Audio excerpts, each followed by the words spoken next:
Imagine a hospital that did just about anything to put patients in their beds, and doctors who performed hundreds of unnecessary heart surgeries on these people. Hear the lengths the government had to go to in order to stop the fraud, and why many believe the person responsible got away with it.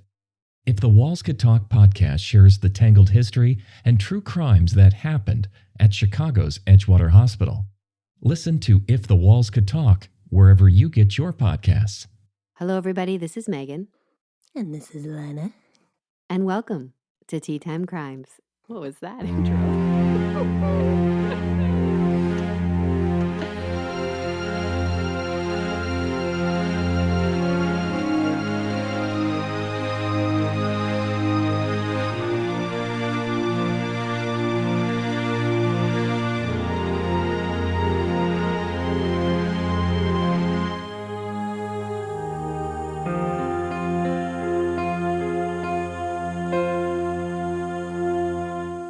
Good morning, good afternoon, good evening. How you doing?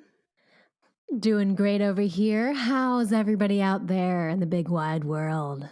Oh my God, did you catch a radio tutorial? I sure did. Ham radio. W6SW. Oh my goodness gracious. You're wound for sound today. I got a face for radio, so But you have a face for all mediums. wow. Yeah. And a voice for it too. Yeah. Not only your broadcasting voice, but your singing voice, which you've been bringing to the table more and more. Oh, And I love it. dear Lord. You did just watch The Lord of the Rings, which you do every year. You rewatch it, and You're had a picture. spoiling the tea review update. Oh, sorry. I don't know. You don't tell me the tea review. I don't tell you the crime. I know. I'm just saying, I don't even care about that. All I'm saying is I saw you eating mushrooms, and I got very nervous.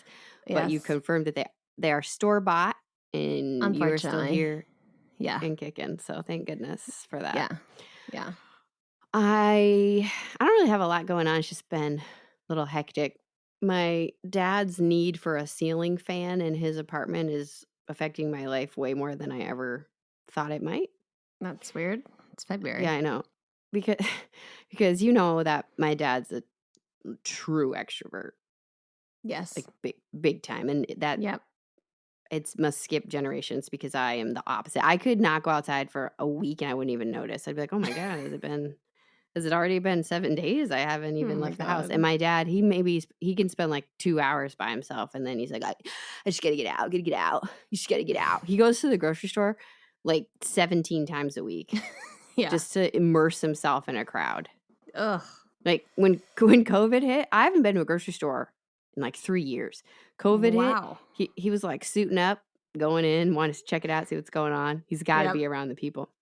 So anyway, The people. that's him. And because of that, he has just a steady stream of guests who now come to his house. You know, he retired and Oh, moved to quite the same entertainer. area as us. Yeah. So, I mean, we've got family members I haven't seen in years. We've got people like friends of his. Oh, are you coming remotely close to my state? Why don't you spend the night here? I mean, just it's a constant steady stream. And Aw. he's decided that he needs, like with the passion of a lot of like 1,000 sons. Yes, that's it. He needs a ceiling fan in his guest room that he's never in because he gets warm in the other room that he lives in. So I'm like, why? But why? You know, I pushed a little. I'm like, well, why? He's like, it gets hot in there. Like he escalated quickly. I said, well, you know, they have fans that plug into the wall. Not cutting it. He wants a ceiling fan. And the only reason it matters, I'm even involved in this, is because we have a ceiling fan that we want to get rid of.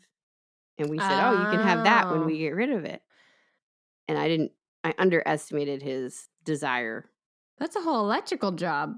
Yes. So that leads to the second point. So now my father's need for the ceiling fan spills into Brad having learned some electrical skills, which is Oh, no. That's possibly how he terrifying. dies, by the way. Oh my God, knock on wood. That he doesn't. I mean, so he's taught himself. He's taught himself how to do this, and he does a good job. But every time he does one of these things, our New England Southern, backgrounds clash. and I just can't rise to the level that I need to, and I don't emote enough for these. It's like I will see the light installed and I'll say, hey, that looks great, I really like it. Oh, That doesn't cut it. it's not That enough. does not, it's not nearly You need to write enough. an essay on how amazing it is. I don't even think that would work. I need to, like, Get his manager I dress. feel like when my whole family's like this, and he says it's because we're from New England. My whole family, if we get excited by something, we're like, oh, wow, that's really cool. Yeah. That's like a 10 for us. Yep. That's how Chris is. Brad idles at that. Yes. Yes. Do you know what I mean? Yeah, like Brad has a chip, and he's like, this chip is the best chip I've ever had. It's amazing. Everything's amazing to Brad. Everything's the best thing that he ever Everything is had. the best. And I know yeah, exactly. so he's yeah, exactly. So because I can't like reach this peak excitement, then that means I have to like make up for it in repetition. So I've heard the story of how it was installed and like the harrowing journey of this installation just on replay. That sounds terrible. It's like he's when he mows his lawn. It's like the lawn is now inside our house. Yep, got to get those lines. It seems, from what my takeaway was that it seems like it was a job only an inexperienced electrician could have accomplished. That it was just like, it was like a Slumdog Millionaire kind of situation where it was only meant just for Brad and nobody else could have figured it out. Like it was that level of just amazement. No. And I need to be rooting for him like he's the underdog in the situation, and I'm not. I'm just like, yeah, it looks great. You know what you need to do is during our sound checks when I do my big loud noises, that's what you need to do. Wow. I know, I can't. I don't have the Academy Award winning performance in me. And I'm genuinely like it. Like I'm not even faking it. I'm just like, yeah, no, it looks good. Yeah. Yep. No, yeah, I like it. Yeah, no, I said I like it. No, still like it. Yep. And then once that ceiling fan's out, then he has to go put it over in at my dad's house. This is all for a guest coming in March. And I hope to God that she gets here and she's like, you know what? It's a little chilly. I'm going to need a space heater. And she turns that fan off. It is February. Yeah. It's a little early for that. Also, I feel like overhead ceiling fans can kill you. But well, maybe if Brad installs them. So heads up, visitors. Heads up. Yeah, it's going to crash on your head. That's what's going to do. I heard about this from my dad for like 6 months. And now folks, you're hearing it. Now you're getting it. Now I'm hearing about it from Brad. Now I have to admire every time. I'm telling you, this light, it's usually not on. It's on 24/7 now, just to show that it can work. Oh my God. I keep going in and shut it off because I'm like, I need sunglasses in this room now. Anybody who stays at my dad's Airbnb, I hope you enjoy that ceiling fan. You better enjoy it. I hope you put it on high and you just bask in the breeze. There you go. Jeez. Good Lord. What a mess. All right, let's get into this tea and whatever surprise you've got for me. Yeah. Well, I've been waiting a while to do this because it's a whole setup. Oh, it's not a setup. Anyways, so as you know, we do an annual Lord of the Rings marathon. Which I just busted. Sorry. Yeah, thanks a lot. And so usually over a long weekend, we'll, go through the 3 movies, not The Hobbits. I'm sorry. I'm just not a big fan. I don't understand. There's only 3 movies. You won't watch one of them? No, there's 3 Lord of the Rings movies. And then afterwards, the book, The Hobbit. Oh, okay. They made 3 movies out of that one book. And it's not great. That's, okay. People are going to disagree. And that's fine. Okay. I care about the ceiling fan more than I do this. I don't even know what you're talking about right now. I know. I'll do my best. Oh my God, that sounds terrible. How is that? I don't know what that voice was. I don't know how to do that. I turn Midwestern when I get upset, I guess. Sorry, continue. You watching a movie, go. Yeah, and I know people are wondering, is it the extended editions or the theatrical release? And it depends. We switch off year to year. My exact question. I was wondering. So this year we're doing theatrical release, so it's a little shorter. Quite shorter, actually. But how long ago did World War II happen? Oh my God. When you watched this? Just kidding. Go ahead. Don't get me started. So the same. Oh my God, you're getting me worked up. Listen to me. Me. Okay. Whenever you make me laugh, my throat gets a little froggy. So the same company that did the book Hangover, remember for that book, the Legends and Lattes book? On a previous episode? Yes. Okay. Riddle's Tea Company. Yes. I'm with you. She did a whole fellowship bundle. So it came with teas and stickers and books and stuff like that. So I got this whole bundle. And so I have 4 teas today to represent the 4 hobbits. Are there 4? Yes. You're really not going to just try to watch it? I've No, you'd actually hate seen it. it. I just don't recall. I watched it like 15 years ago, and I think I'm good for another 20. Ugh, are you, though? I could just go one by one. So you're going to drink 4 different teas? Yeah. But they're little cups. Ooh. See, look. Round robin. Here we go. Oh my God, those are adorable cups again. It's my for all the Nana's viewers. China from New It's Zealand. a small teacup if you guys couldn't make that leap. Oh, yeah. All right. All right, hit it. We're starting with faithful Frodo. You know, the ring bearer, the one to destroy the ring. Is that Elijah Wood? Yes. That's a good. Do you know any of the other actor names? Rudy. Yes. Okay. I shall know. This is the quote from Frodo. I shall know that somewhere there's a firm foothold, even if my feet cannot stand there again. And this tea is called Bag and Breakfast. So it's a breakfast tea, Assam, Ceylon, the black teas, Darjeeling too. Wow. And then some fruity flavors. I did put a little bit of milk in this tea because it is a English breakfast. Well, it's not really English breakfast. Anyways, it's breakfast tea. Okay. So I'm going to one by one. Ready? I'm ready. Oh, yeah, I'm buckled in. This smells like a creamy blueberry. Oh, okay. Like a blueberry Danish. Oh. Yeah. I won't take too long. Well, I might. Oh, here she goes. It tastes like a blueberry Danish. Ooh, now I want a Danish. Yum. Thumbs up. All right. Just a regular thumbs up? I don't know. I think maybe I'll do a collective thumbs up at the end. Oh, okay. Or, well, we'll see. Okay. What's next? Okay. Steadfast Samwise, and that's Rudy. Rudy. What's his real name? Sean Astin. Thank you. I really want to do the accents, but I won't try. No, I can't. What? What are you trying to do? What just happened? I know. I hear it in my head and I want to copy it, but I'm going to just say it American. There's some good in this world and it's worth fighting for. You couldn't do it. You had to slip it in. And so fighting for. I had to, but this is a vanilla rose tea.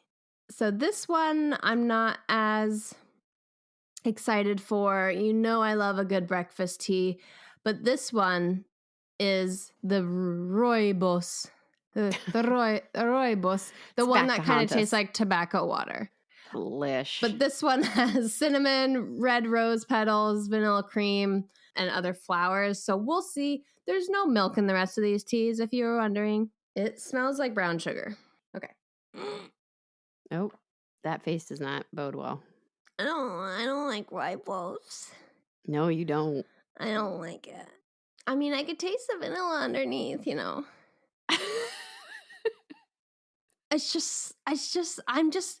It's not the rooibos' fault and it's not Riddle's fault. I just don't like that flavor. Yeah, so it's an Alana problem. Oof, it's me a problem. Okay. Sorry, nothing wrong with Samwise, even though you're the best hobbit. Yeah, I said it. Hey, yeah, I said it. I agree with you. You do? I don't remember the other two, but okay.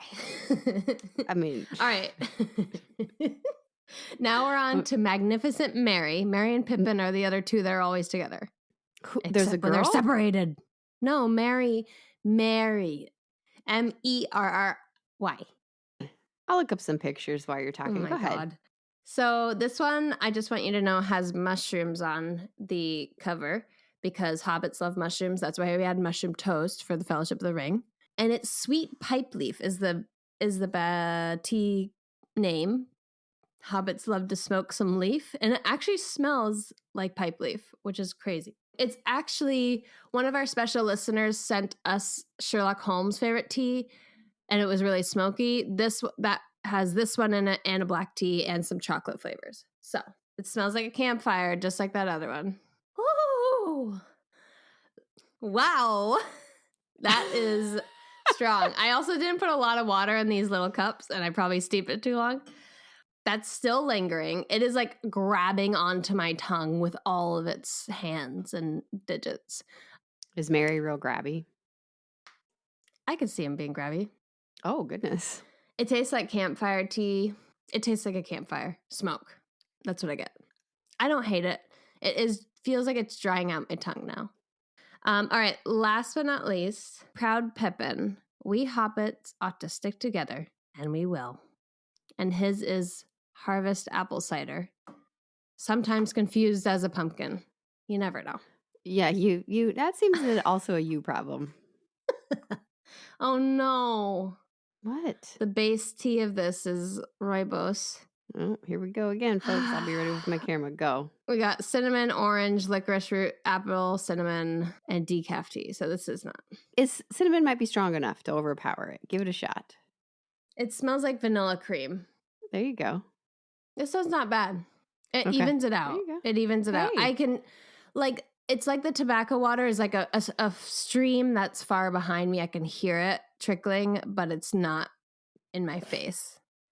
And what's lingering is the vanilla, so that's not bad. You only gave 1 thumbs up. I know. I have to say that that's my favorite, the Frodo's Bag and Breakfast. The other teas are really interesting, and I think I'd have them on occasion. Probably not Sam's tea. Sorry, Sam. Sorry, I love Sam. you. You gave him the title of Best Hobbit. Yes. Yeah. I'm sure he's listening. Yeah. Shut up. I love this idea, and I love that she did this, and I'm going to give it, I guess, just a hobbity thumbs up. Do they have weird thumbs like me? No, I think they don't. No, that's just a me They thing. have weird Okay. feet. Cool. Yeah, Yeah. you told me that I have hobbit feet. Yeah. No, I am not. You did. All right. Wow, I wasn't expecting that I know. intensity. I love it. Yeah. So you watched one movie last night. You're going to watch another one tonight? Yep, gonna watch the other one, Two Towers tonight, and Return of the King tomorrow. Wow. So we have themed meals for each. This is ridiculous. And I'm It's- pretty sure Riddle and Riddle's Tea Company, I think she does that too with her partner. Wow. Yeah. It's a thing. I'm- There's a whole world out there. People do annual marathons. I don't know about this other world. Well, perfect. You can watch TV. Okay. Wow. This is just, I love your like inner nerd when it comes out, like Oh, raging like yeah. this. This is so cute. Scary. It's amazing. Okay. Dust off your earmuffs. Oh, God. I know. I'm sorry, but there's no way around it. You're going to have to dust off. You're going to need them today. It's gruesome. Content warning. No. To any Alanas out there listening, follow along with these earmuffs, okay? Oh. And I'm going to have to channel my French grandma today because there's a ton of French names. Oh, ho, ho, ho. And I can't sound like the chef in Little Mermaid like you, so we'll do our best. Oh my God. All right, you ready? I guess. Well, it's February 2nd, 1933. It's a city in northwestern France called Le Mans. And a retired solicitor, René Lancelot. Oh. René de Le Salon. Yes, question in the front. Do you know if France was also going through the Great Depression, or was it just America? I'm not sure. Why don't you look that up and get back to us? I And then will. sing us a song. Anyway, René Lancelot. He is waiting for his wife, Léonie and Geneviève, Oh. meet him at his in-laws' house for dinner. They have a family dinner planned. He's at his brother-in-law's house. He's waiting for his wife and his daughter. His daughter's an adult. She's in her 20s. Just Mm. FYI. So he goes, he's, I don't know, maybe having a drink, maybe an hors d'oeuvre. I don't know. He's hanging out. They don't show up. Uh-oh. He gets nervous enough that he decides he's going to walk home with his son-in-law and just check to make sure they didn't get in any trouble or caught up on anything. So he gets to the house around 6:30 and his key won't work because the What? door is locked from the inside and he can't. So why can't you unlock it? You remember this happened in the Lizzie Borden case too. It's one of those bolts that is thrown from the inside. And that means somebody has locked it from the inside and then been in the house. He also notices that all the lights are off in the house. So the house is completely dark with the exception of one candle up in the window upstairs. Running away. Bye. Yeah, he does. He goes to the police. He's very concerned. The police are also concerned. They think that there's an intruder inside the house that has thrown that inside bolt and maybe is holding Leonie and Genevieve hostage while he robs the place. Or she, you know.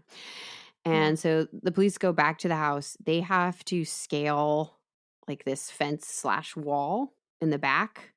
They live at 6 Rue Brière, and it's this long line of townhomes that are, they're huge homes, but they're all connected. Do you know what I'm talking about? I think so. Yeah, like you see in the suburbs of Philly. Yeah. And so they're like 3 stories. So the houses go up, but they have to go around the back and climb this wall. And then they have to force their way in through a window. Now, remember, it's completely dark inside the house and the lights aren't working. Oh my God. So they go inside. That's why the I can't policeman. be a cop. Yeah, they go inside. They undo the inside bolt so that Rene and his son-in-law can enter the house. And there's blood everywhere. There's nothing disturbed on the first floor. So they go up the stairs. The policemen do. All they have is whatever light source they're, holding. Are there flashlights then? And they notice something on the ground. It's shiny. It's round. They assume that it's a marble, which is the first thing they're noticing. It's an eyeball. It's an eyeball, yes. Oh my God. You're right. It's an eyeball. Oh my God. So they continue up the stairs, and when they get to that first floor landing, they are not prepared for the gruesome scene in front of them, and it's Leonie and they probably threw up. Genevieve. They run down the stairs to get Rene and the son-in-law out, for starters, to do them that kindness. And they also call for backup.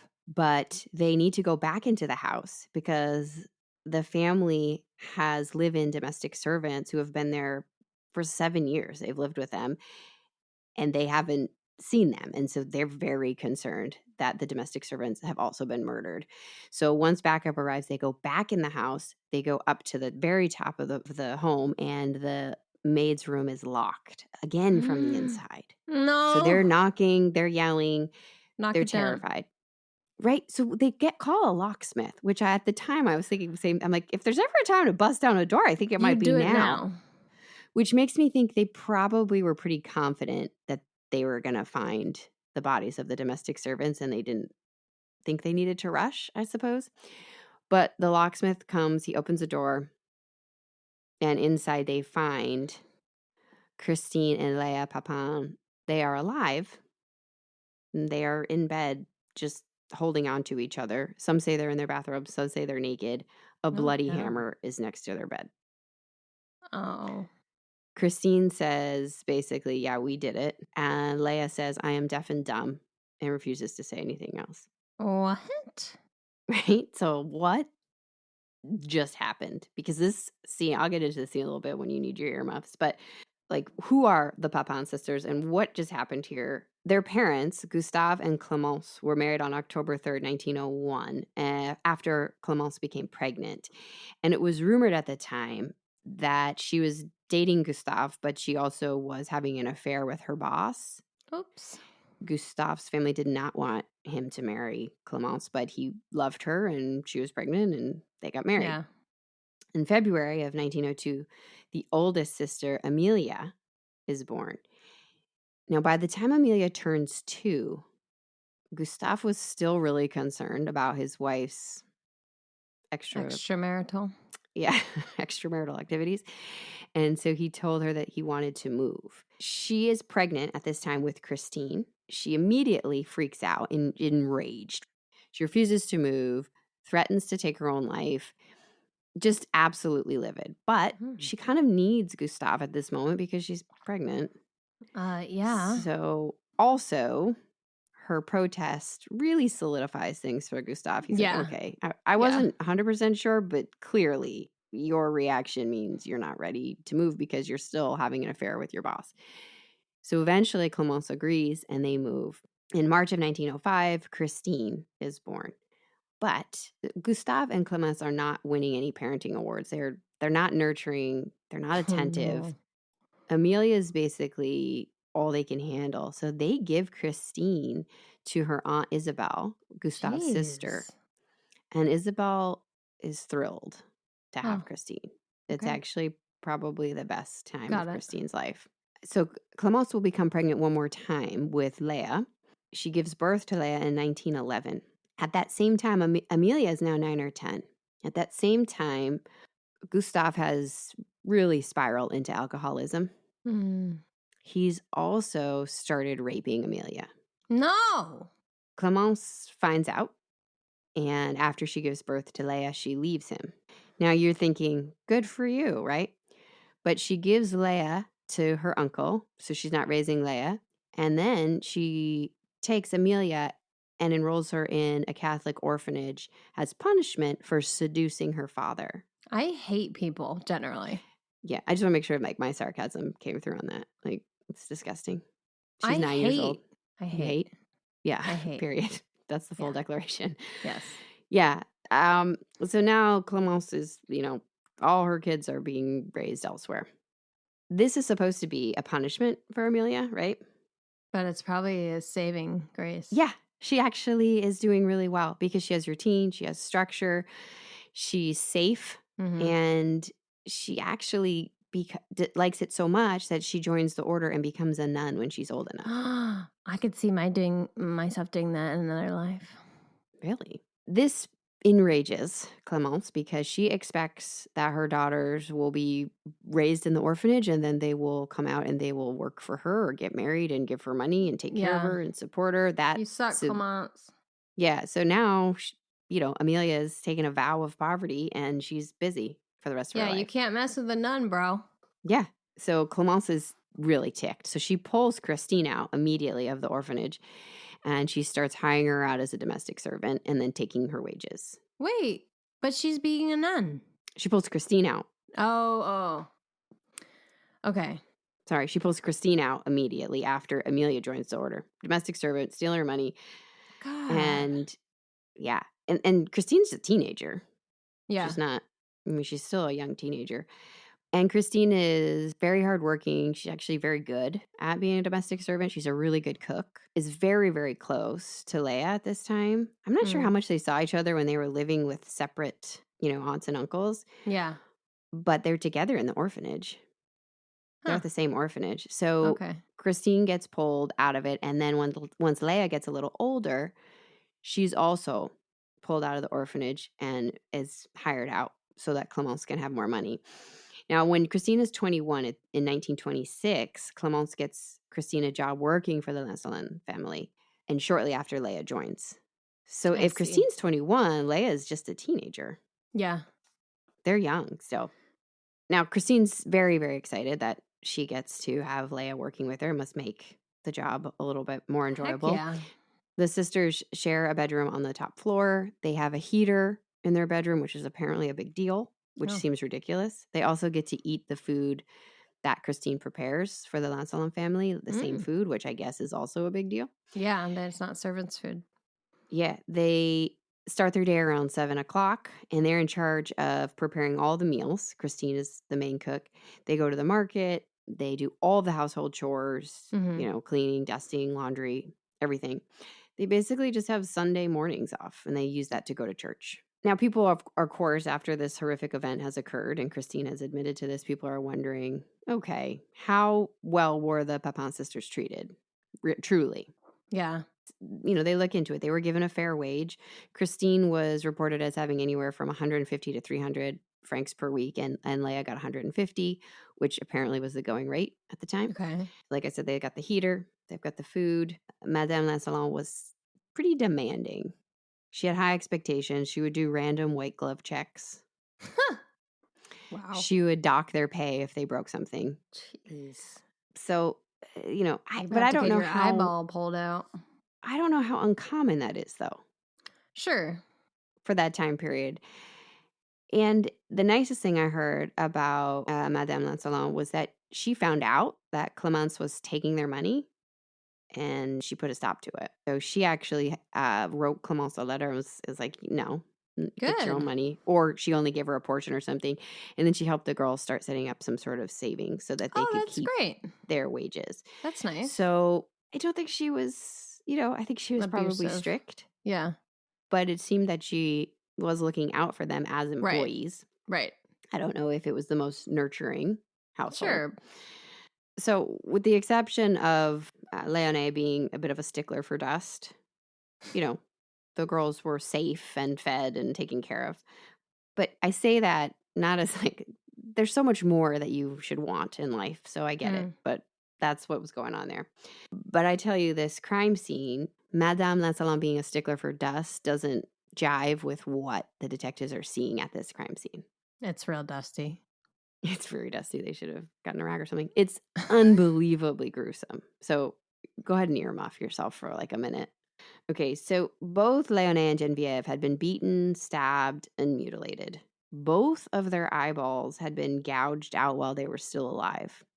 And their faces were beaten so badly that they were unrecognizable. Their skirts had been pulled up and their underwear pulled down so that the lower half of their body could be cut. It was one of the most gruesome scenes that those detectives and anybody in France had ever seen. I'm back. Okay, so to summarize, they were murdered and it was overkill. Okay. It's such a gruesome scene that the detectives also made some mistakes in preserving the crime scene for a couple reasons. One, they were walking into it thinking it was an intruder and it was pitch black in there. So they didn't realize where they were walking. Ew. And then also they thought that there were 2 other women upstairs who were at danger. So they kind of plowed through without any care for any forensic evidence, right? Oh my God. Oh my God. Secondly, both women were found with their skirts pulled up, and etiquette at that time did not allow for crime scene photos to be taken as is. So detectives adjusted their clothes so that crime photos could be taken. Oh. So that meant that they touched the bodies, which is a big, Without don't white do that. gloves. Yeah. So there were a couple compromising aspects to the scene. I don't know that matters, though, because you've got the killer down at the police station who's like, yeah, we did it. So Christine gives her version of events. She said they had picked up from the repair shop the day before the iron because it had broken. And they had been docked for that in their pay. So they have the new iron, and they are not expecting Leonie or Genevieve to come home at all until after dinner. So they start the ironing, and the iron breaks again and it blows a fuse in the house. Oh God. So they decide, well, nobody's coming home until after dark. We'll just wait till morning light and we'll fix the fuse then, and we'll take the iron back to the repair shop in the morning. But at 5:30, Christine says Leonie and Genevieve come home unexpectedly. When Leonie sees that the iron is broken again, that it has blown a fuse, she becomes very upset. And Christine says she raised her hand as if to slap her. And before she made contact, Christine just went for her eyeballs. With her fingers? Yes. How is that the first thing? I mean, it's a great soft part, but how is that the first thing you go for? It seems an overreaction. Maybe she was reading some crazy books. I don't know. So as Christine is attacking Leonie, Genevieve is witnessing this. They're on the stairs. She runs up the stairs to help her mother. Leia hears the commotion, runs downstairs to help her sister. Oh my God. And then it's just chaos. You might want to mute again. Jeez. Christine says that they first removed both women's eyeballs. So they've rendered these women helpless. And then Christine went downstairs. She got a knife and she got a hammer. When she returned, they used the knife, they used the hammer, they used also a pewter pitcher that was near them. And her and Leia took turns trading weapons. They were in this rage-filled episode for close to 30 minutes. I'm back. So when they're finished, the weapons used, just so you know, is a knife, a hammer, and a pewter pitcher. Okay. Okay, so pewter pitcher got hit over the head. And did they chop them up? They made lacerations. Okay. Yeah. They were not recognizable. Oh. It was very violent. So when the Papin sisters are done, they clean up and they go upstairs and they just go to bed. That's... okay. So this is baffling. They've been there for 7 years. And by her own admission, Christine says, I don't have any hate for them. You clearly do. That's not... right? Just like shooting someone in the face, it's personal. She said, I don't have any hate for them. It was a decent job, but she raised her hand to me and it was me or her. It was And basically, so you killed them. I mean, and really killed them. It's not like she pushed her and she hit her head. This was like unbelievably intentional. She hit her head with a hammer. After she rendered her blind. Yeah. Like she was still alive. Wow. Yeah, it was awful. So a psych eval is done on both of the sisters because this isn't adding up. Feels psychotic. Both women are deemed sane in order to stand trial. But shortly after being arrested, Christine really starts to deteriorate. She's reported by people in the prison, both, wardens and prisoners alike, as having several fits. And she starts to try to gouge her own eyes out. Wow. She starts to have these episodes where she can't control herself. And she says, I need to talk to somebody because I need to tell you exactly what happened. And then she takes back what she said. She said, Madame Lancelot never raised a hand to me. I had one of these fits. And that's what happened. God. So because Christine is taking majority of the responsibility here, she's charged with the murder of Léonie and Geneviève Lancelot.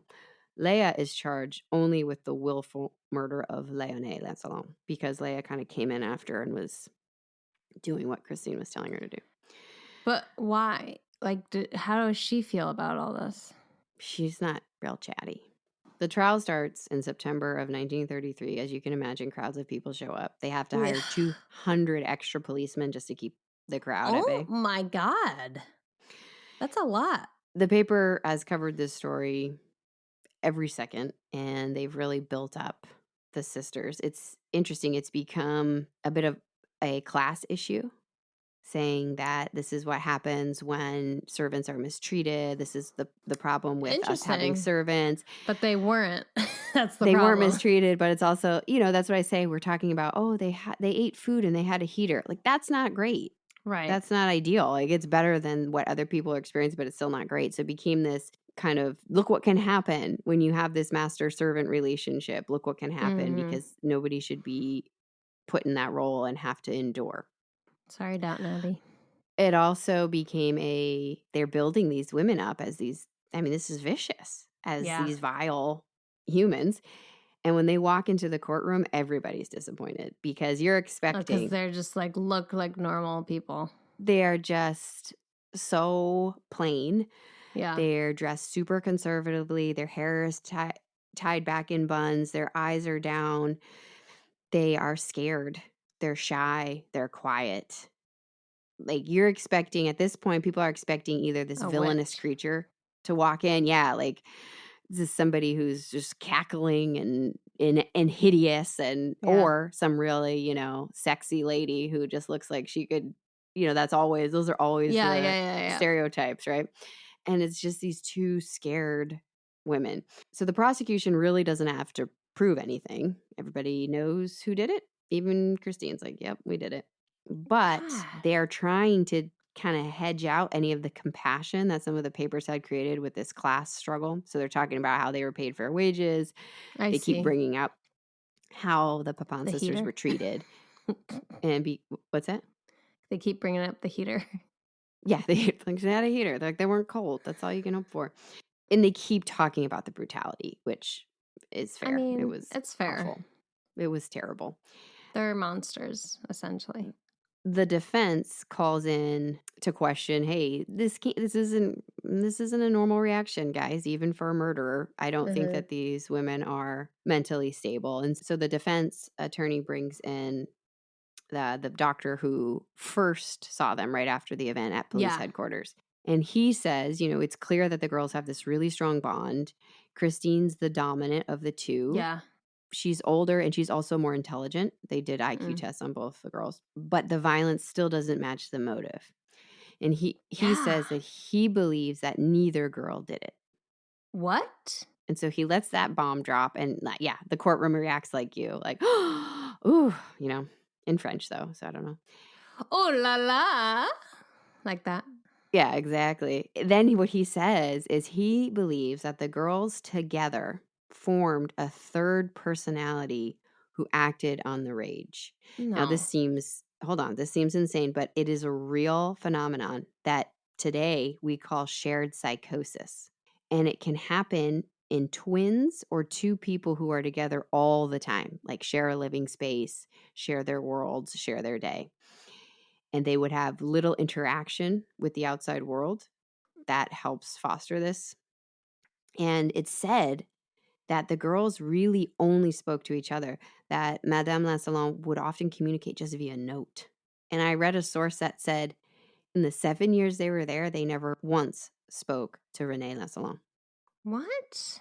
So this condition can cause hallucinations, voices, inappropriate sexual behavior, and, of course, extreme violence. If you see pictures of the girls, they're sisters, but there's some pictures where they look like twins. They dress alike, and they look shockingly similar for, just sisters, not I'm actual assuming, identical you know twins. how you say twins or people who spend all their time together?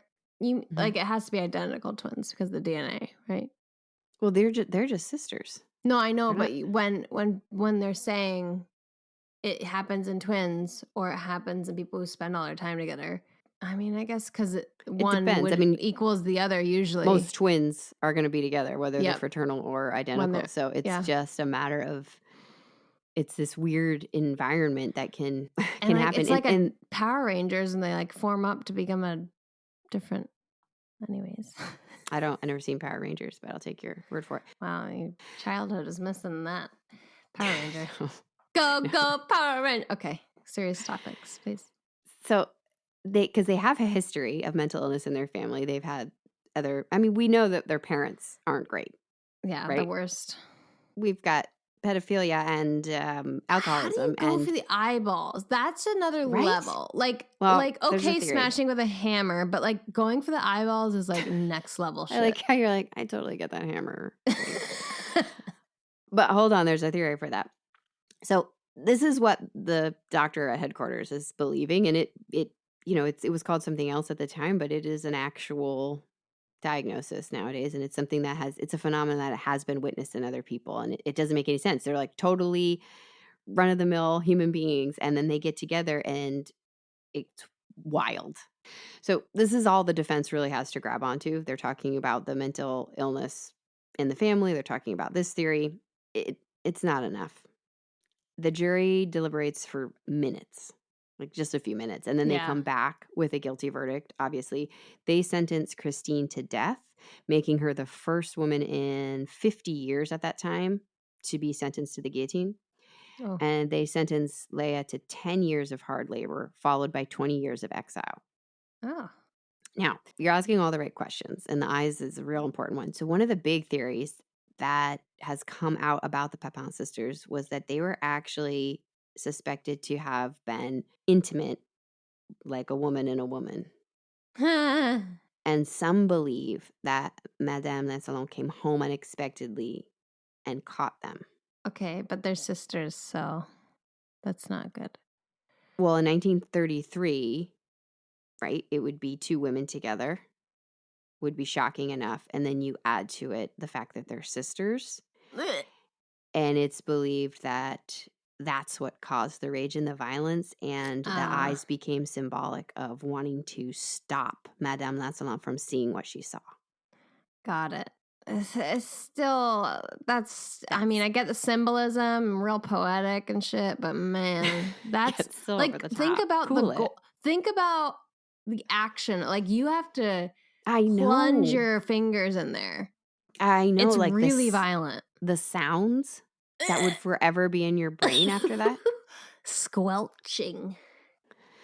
It's still, but I mean, I guess if they're struggling with this shared psychosis issue and they've just had 20 something years of absolute repression and I don't know. And they just snapped. I don't know. That's one of the only theories That is wild. that potentially nothing makes sense, but that makes more sense than Madame Lassalon lifting her hand. Yeah. But I don't know. It didn't come out in the papers, and the court records, they actually were sealed for 100 years. Whoa. So not till 2033 will they be released. Oh my God. And then we'll be back in 10 years to talk about it. To do a follow-up. So then I don't know if it was brought up in the trial at all, this theory, because how as a defense attorney, do you really want to broach that topic? Yeah. It's not going to really help because they're sisters. Ugh. So, like you said, what Christine did, it's got to affect you. And I believe that it did because she completely unraveled after the trial. Yeah. Her mental health just in shambles. Yeah. She, like I said, she's trying to gouge out her own eyes. Cannot. She barely speaks. She refuses to eat. She's so unstable that they actually change her sentence from death to life in prison because she's clearly not. That might be worse for her. I know. Well, here's what happens. She gets transferred to an asylum. At one point, the doctors bring in Leia to try and coax her to eat. And I don't know if she no longer recognizes Leia or she's just refusing, but she won't even look at her sister. Wow. She essentially starves herself to death. And she dies on May 18th, 1937 from complications due to malnutrition. Jeez. That's intense too. Very. I don't think I could starve myself to death. I really don't.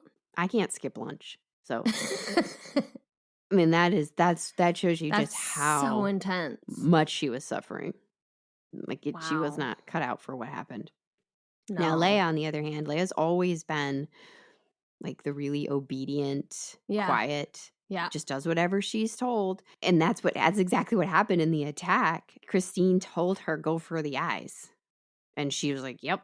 She just does whatever she's told. So Leia was a model prisoner. She serves 8 years and then she's released. Oh. She changes her name, gets a job as a hotel maid, and goes and lives with Clemence. Oof. Ugh. She is believed to have passed away as an old woman either in 1982, although there's one report that they believe she could possibly have been a woman they found in a nursing home and died in 2001. But wow. Either way, she passes away just living this kind of quiet. She ever have kids? No, she just totally alone. Oh, man. Once her mother died. What's the rest of your life like? I mean, I know these things fade somewhat and you have to work through them. I mean, I'm sure that psychiatric was not great for her afterward. Like, she didn't have resources probably to go work through that. But, oh my God.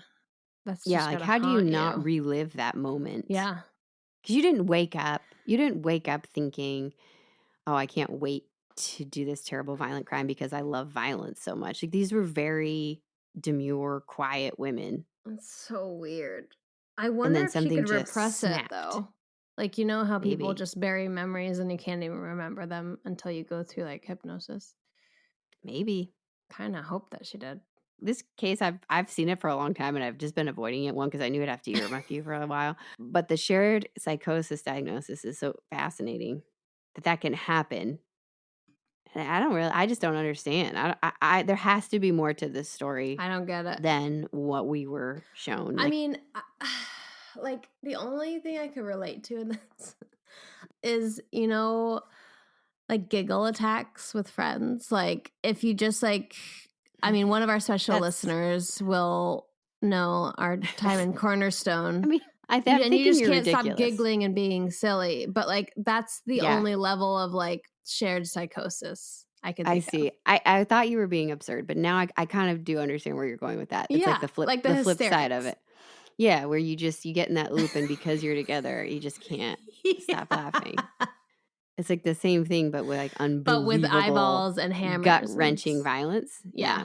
Well, it's interesting, like, what made Christine snap in this moment to just kick it off? Because Leia was upstairs. She was removed. They're not even sharing a psychosis. But something in Christine just couldn't take it anymore. And Christine was said to be the one who, like, Leia was always obedient. Whatever anybody told her, she's like, yep. Christine was not that way. Yeah. And so I wonder if she just, it's just crazy to think that one little thing can just be the straw on the Are we camel's back. positive that Leia was upstairs? And that's how it was read. I mean, maybe because if you're a secret lover thing, wouldn't they both be together? Well, they were upstairs in their room together. But then the violence was down on the floor. They like met halfway. So I don't know. Yikes. And we only have Christine's version of events, and right. If only ghosts could talk, but please don't talk to. She don't visit Alana. We've been over this. She probably honestly can't even if she wanted to be truthful, I don't know that she can even remember the details because something was happening to her in that moment that she was not herself. Gosh. And I don't even know if she could remember the details. Like you say, you always talk about how you think murder must be so traumatic for the murderer, which is a weird take. I know. I think about it in this case. I mean, what happened to Leona and Genevieve is unbelievable and terrible. And I feel so bad for Renee, who, had to take in that knowledge. But like, I was thinking the same thing. These women were not cut out to be murderers, violent. They weren't violent at any other point in their life. I think Christine's unraveling afterwards is showing that she couldn't handle it either. Yeah. Even though she did it herself, even though it was something she did, it's just... I know, like, I'm trying to, it's just crazy, like, the sudden bloodlust. Like, sometimes, if I really get into boxing, I'll feel like that bloodlust, but, like, it's not, like, a killing, like, even if you feel that way, you're gonna stop the first moment of, I don't know, I can't understand it. It's probably a good thing. Yeah. I'm trying to, but I can't get there. Yeah, I know. The same with me. Because, I mean, I even try to think in that moment, if you were having an affair with your sister and your employer found that out, I know. It's less gross than Catherine, but it's still not great. Previous episode that Alana really enjoyed. It's just like, that information getting out would have been unbelievable to them. Yeah, it would have destroyed their lives for sure. I don't know. I think maybe for Christine, like their only other option would have been to go back to their mother. And maybe that was just so terrifying. But you could always like run away to Germany, except you don't really want to be there in the next 10 years, folks. World War II, everyone. Heads up. It's coming. France isn't great either, actually. Gosh, we're years away, but let's talk about it. You don't want to go to Asia. You don't want to go to Africa either because there's some battles in Egypt. I mean, I guess go to the States. Don't go to Hawaii, and that's about it. That's probably what they were thinking, and it overwhelmed them. It's okay. So, like, say somebody caught you in a heinous act, and you and you have that impulse, bloodlust, rage. Okay, maybe hitting them once or like whatever. But not the eyes, man, and then whatever gruesome shit they did after. It's continuation. That's what I'm saying. Like one hit, I can understand more, right? Like it's an immediate reaction. But but it was so many, and they were switching weapons. Oh like, man, they were that was taking their time. Gross. Yeah, you'd think there'd be a point where like that shut off for a minute, and you suddenly took in the weight of what you'd done. Yeah, but they kind of just... So Christine snapped, and Leia just did whatever she was told, and maybe she is like a little to a level of obedience that is not normal. You know what I'm saying? They did say that Christine had an average IQ, and that Leia was below average IQ. Right. And so you're easily controlled. I'm deaf and dumb. That's what Leia said. Yes. At the beginning. I don't know if Christine told her to say that, thinking it would. Right. She was trying to protect her sister, but that's why people have talked about it for so long. It's just mystifying. What is it? The Papin sisters? Papin? Yeah, if you said it like an American, it'd be Papin. The Papin sisters. Papin sisters. How do you say Papin? Sister in French? In Spanish? Yeah, let's just throw that in there. And how do you say... Hermana. How do you say the in German? Let's really just make this a mismatch. I have no idea. The fact that what shocks me the most is like Christine at the after effects. Christine actually makes sense to me. She has to deal with the weight of what she's done, and her downward spiral makes sense to me. What is more mystifying is that Leia is just like, okay, well, this is my life now. And I'm sure it was tough for her. I mean, we don't see the inner workings of her Yeah. life afterwards, but and she was never violent again, ever. That's what's so scary, is that a human being can have a burst of violence that's so extreme and then never have it again. Like, you don't see it coming, it happens, and then it's gone. It's just mystifying to me. But anyway, those are the Papin sisters, and Wow. yeah, poor Genevieve and Leone. I mean, I don't know. Even if they were not great employers, like, Yeah. there's nothing Nobody you can. deserves that. Well, some It's people deserve that, but most okay. people do not. Yeah, I mean, maybe go visit Gustav instead. Yes, exactly. Jeez, and poor Amelia. Hopefully, she found some solace in her faith. Oh God, you're right. I didn't even think about Amelia Bedelia. But you know what they say about don't. monasteries and stuff? They make really good bread. So that must have been nice. Yeah, I'm sure that was a comfort for her. She's like, hey, my father was abusive. My mother was abusive. My sisters are now famous murderers, but I can have a muffin. Like a nice slice of bread with a nice crust. Sure. That's, I mean, bread is good, though. I will give you that. Bread is life, quote Oprah. What? She said that? Did I make that up? I don't know. Oprah, get back to us. Yeah, Oprah, if you're listening, just real quick question. Also, retweet. Yeah, we're on Twitter if you haven't heard. I get just destroyed every week because I forget it. Good God. All right, do you have any last words? Yeah. All right, lay it on If us. someone pisses you off, the first option, don't react violently. Second option, if you have to react violently, just like shove them real hard. But not if they're on a cliff or like a castle rampart or like somewhere high up. I'd like to point out that this is the first murderer who has taken your advice for going for soft parts, and you're not loving it. So you might want to rethink that advice. In I know, future but I don't episodes. want our listeners to do that. Yeah, because you really should only do that in a self-defense situation. This was not a self-defense situation. Correct. So, yeah, let's do the count to 10 exercise when someone like really enrages you. And then see what you want to do if you want to gouge people's eyes out. I doubt it. Your murdering advice is so terrible. You're always No, it's anti-murder advice. Advice. My advice for ya. You're always, just go for a walk. Remember, you told poor trick-or-treat murderers, just go for a walk on the beach. Hey, just a few moments. Okay, I just listened to this today. 90 seconds is what it takes for your chemicals to cool down, like adrenaline in the body. I know that's more than 10 seconds, but so that's not great in this situation. But to know that, let it cool down 90 seconds. And then if you still want to murder, that's on you. Then, circle back with a plan. Yeah. So, yeah, that's okay. Anything else? Don't be gross. Don't sleep with your sister. All right. You are always saying no to incest. So it's one of your constants. Yes. I'm proud of that constant. Yeah, it's fair. All right. Who should listen? Oh my God. I don't even know. Brothers, sisters, mothers, fathers, nuns, monks, and let's think. The thought of a monk streaming a podcast is wildly amusing to me. I wonder if they do, though. Can they have technology? I don't know. They're like, hey, brother, I'm just going to finish my 5-hour meditation and then listen to Tea Time Crimes podcast. And then make some bread. No, that's while he's making bread, he's listening to the podcast. While I'm in the kitchen making bread, I'm just going to throw on this podcast real quick. Oh, yeah. We're here for you, monks and nuns. You guys are cool.